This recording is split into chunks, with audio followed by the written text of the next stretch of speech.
창세기 43장 15절에서 24절까지입니다.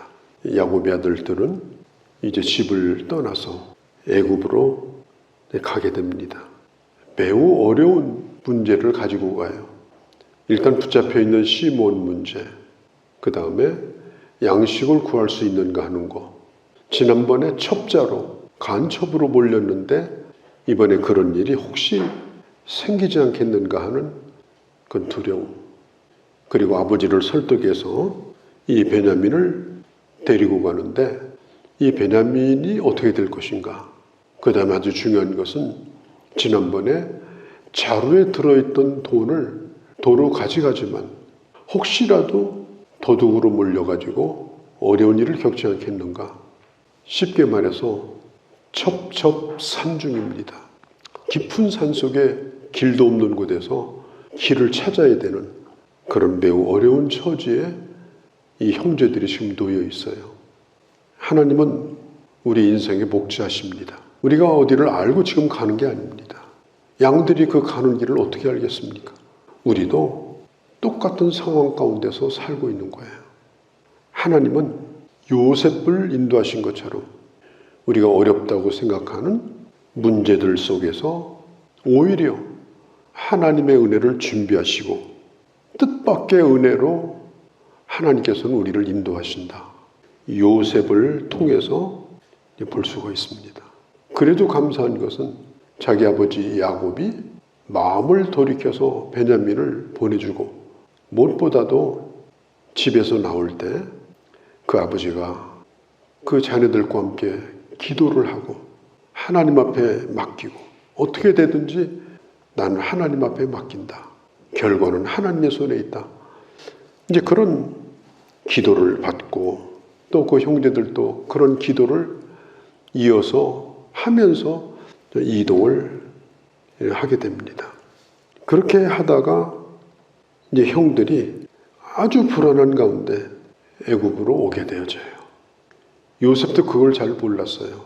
노예로 팔려갈 때도 옥살이를 할 때도 꿈을 또 풀러 바로왕 앞에 섰을 때도 그가 심지어 총리가 됐을 때도 그 형제들을 이렇게 만날 줄을 몰랐어요.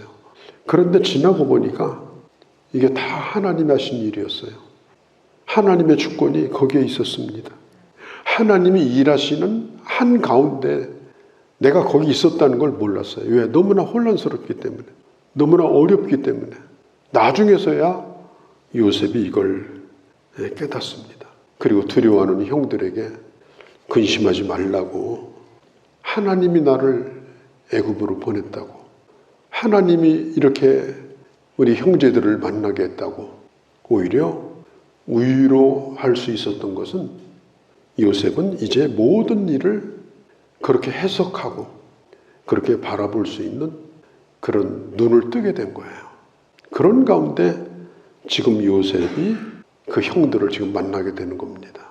아마 요셉은 그 형들을 보내놓고 날마다 기다렸을 거예요. 이제나 저제나 언제나 오겠는가? 매일마다 사람들 속에 혹시 형들이 다시 와야 되는데 이러면서 기다리는데 드디어 형들이 나타났습니다. 다시 나타난 거예요. 얼마나 감격스러웠겠어요. 보니까 지난번에 왔던 형들 가운데 한 명도 안 빠지고 다 왔어요.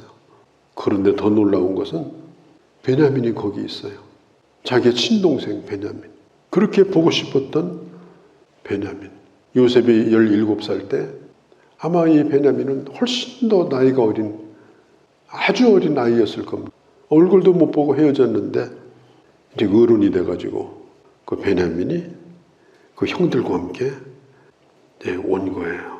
아마 감격스러워서 뭐 견딜 수가 없을 정도로 그렇게 흥분이 돼 있었을 겁니다. 그러나 요셉은 자기가 직접 나타나지 않습니다. 그 청지기를 시켜가지고 16절에 보니까 점심을 같이 하기 위해서 그 청지기에게 그 사람들을 전부 우리 집으로 좀 안내를 해달라. 그래서 그 청지기가 그 요셉의 형들을 집으로 다 안내를 합니다. 총리 집으로 끌려가는 줄 알았어요. 총리 집으로 끌려가서 아주 큰 고초를 겪는 줄 알았습니다.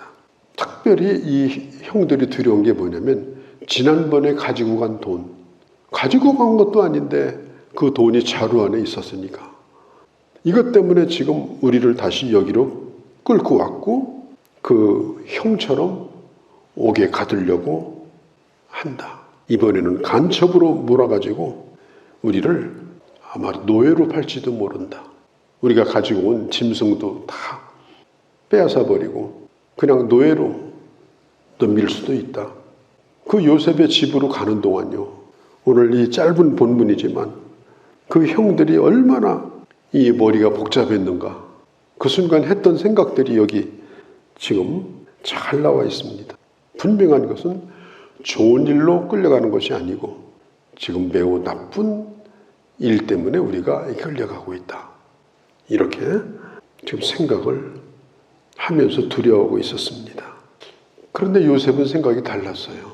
형들에게 이 선물을 돌려주고 싶었어요. 그 돈을. 아마 상당수 곡식값을 가지고 왔을 겁니다. 형제끼리 어떻게 돈 받고 곡식을 주고받냐. 그래서 선물로 주고 싶은 겁니다. 은혜를 베풀고 싶은 겁니다. 다른 뜻이 하나도 없었어요. 그런데 형들은 이걸 은혜라고 깨닫지를 못해요. 오히려 이게 뭔가 잘못된 거라고 생각을 하고 그 은혜를 받고 있는 동안에도 은혜가 아니라 오히려 죄책감에 그들은 시달리고 있습니다. 우리가 예수 그리스도 안에서 하나님의 자녀가 되었는데 하나님께서 우리를 하나님의 식탁에 초청하시고 은혜를 베풀려고 우리를 부르셨는데 그 은혜가 뭔지도 모르고 내가 왜 여기 와 있는지도 모르고 오히려 죄책감에 시달리고 이런 생활을 하는 사람들이 실상 많이 있습니다. 청지기가 말합니다. 23절에 안심하라 두려워하지 말라. 이 말은 대단히 중요합니다. 안심하라 두려워하지 말라. 너희 아버지의 하나님이 너희 자루에다가 돈을 넣었다. 벌써 우리는 곡식값을 다 받았다. 너희 자루에 있는 것은 하나님이 주신 선물이다. 이렇게 얘기하는 거예요. 그러면서 두려워하고 있는 형들에게 안심하라. 곡식값은 다 지불이 됐다. 아주 중요한 거예요. 이미 지불 완료됐다. 그게 뭡니까? 구원의 속죄의 은혜입니다. 지불 완료. 그런데 이 형들은 그걸 몰랐어요. 그럼에도 불구하고 자기에게 일어나는 일들을 은혜로 받아들이지 못하고 오히려 두려워하고 있었습니다. 23절에 보면 제일 끝에 시몬이 그들에게 나타납니다. 딱 보면 알잖아요. 얼마나 고문을 당했는지, 얼마나 고초를 겪었는지. 얼굴이 밝아요. 아주 편안해요. 멀쩡한 모습으로 나타났어요. 그래서 극도의 두려움에 빠졌던 이 형제들이 다시 안도감을 갖게 되어집니다. 아마도 이 청지기는 그 자루에다 돈을 넣은 사람일 거예요. 왜냐하면 요셉이 그걸 몰래 시켰거든요. 그러니까 청지기가 그걸 지금 잘 알고 있죠. 그렇다고 그래서 청지기가 우리 총리께서 이렇게 하라고 시켰고 지금 당신들은 총리에게 감사해야 된다. 만나거든 크게 감사해라. 이런 얘기 한마디도 없어요. 요셉이 했다는 얘기도 없어요. 그냥 하나님께서 주신 선물이다. 참 저는 이걸 보면서요. 이 청지기가 애굽 사람이잖아요. 하나님을 모르는 사람이잖아요. 그런데 그 입에서 야곱의 하나님, 너희 아버지의 하나님, 그 하나님을 말하고 있고 하나님이 하신 일임을 자기 말로 지금 형들에게 얘기하고 있는 거예요.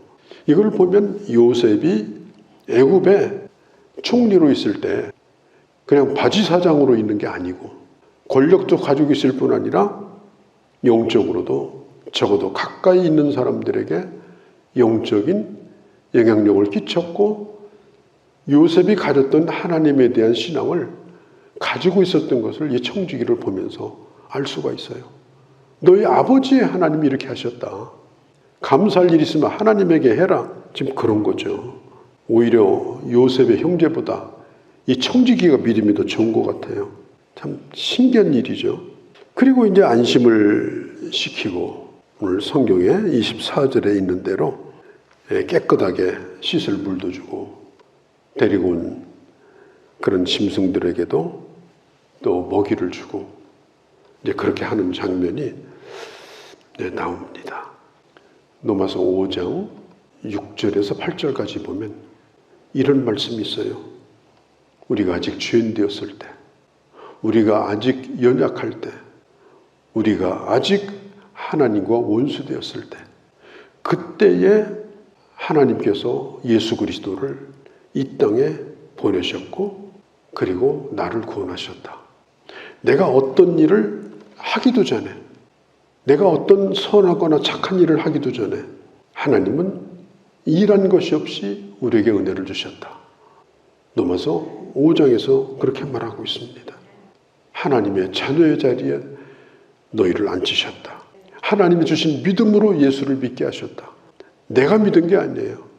하나님이 주시는 믿음으로 예수를 믿게 되었다. 우리는 하나님의 압도적인 은혜를 받고 사는 사람들이에요. 내가 적응할 수가 없어요. 왜 이러느냐고 말할 수도 없어요. 너무나 크기 때문에, 너무나 엄청나기 때문에. 이 형제들은 하나님의 은혜인 줄도 모르고 은혜를 받고 있는 거예요. 하나님의 은혜인 줄도 모르고 지금 두려워하고 있는 거예요. 우리는 하나님의 은혜로 여기까지 왔습니다. 우리는 찬송할 때 웬일인가, 웬 은혜인가 다 우리가 알 수가 없는 거예요. 다만 확실한 것은 그 은혜를 지금도 받고 있고 그 압도적인 은혜로 앞으로도 그 은혜가 나를 지켜주고 보호하실 것이다.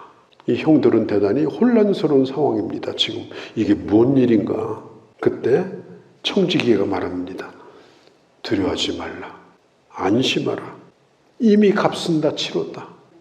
네가 가지고 있는 그 돈은 하나님이 주신 거다. 죄값이 아니라 하나님이 주신 거다. 아마 그 형제들은 이렇게 말했을 거예요. 어찌 이런 일이, 누가 도대체 이런 일을, 그러면서 놀라기도 하고 당황스럽기도 하고. 그러나 아직 이 형들은 요셉을 만나야 될 숙제가 남아있어요. 요셉을 만나야 됩니다. 반드시. 또 한 가지는 하나님 앞에서 풀어야 될 숙제가 있습니다. 진심으로 하나님 앞에 자기 죄를 회개해야 되는 그런 숙제가 남아있어요. 이미 은혜를 받았지만 아직은 또 숙제가 있다. 우리도 오늘 이 압도적인 하나님의 은혜 속에서 우리가 살고 있고 앞으로도 그렇게 살 겁니다. 그런 은혜 사람으로 살아가는, 그런 응답을 하는 삶을 살아가는 주의 자녀들이 되어주시기를 바랍니다. 오늘도 저희들을 불러주시고 주의 말씀을 듣게 하셨습니다. 아버지 하나님, 저희들 내가 생각하는 것보다 더 큰 은혜, 내가 생각하는 것보다 더 많은 것을 이미 받았고 앞으로도 또한 우리의 삶의 한복판에서 주님은 일을 행하실 겁니다. 주님을 신뢰하는 믿음으로, 오직 믿음으로, 은혜의 사람으로 우리 남은 생애를 살아가는 저희가 되게 하여 주시옵소서. 우리 주 예수님의 이름으로 기도하옵나이다. 아멘.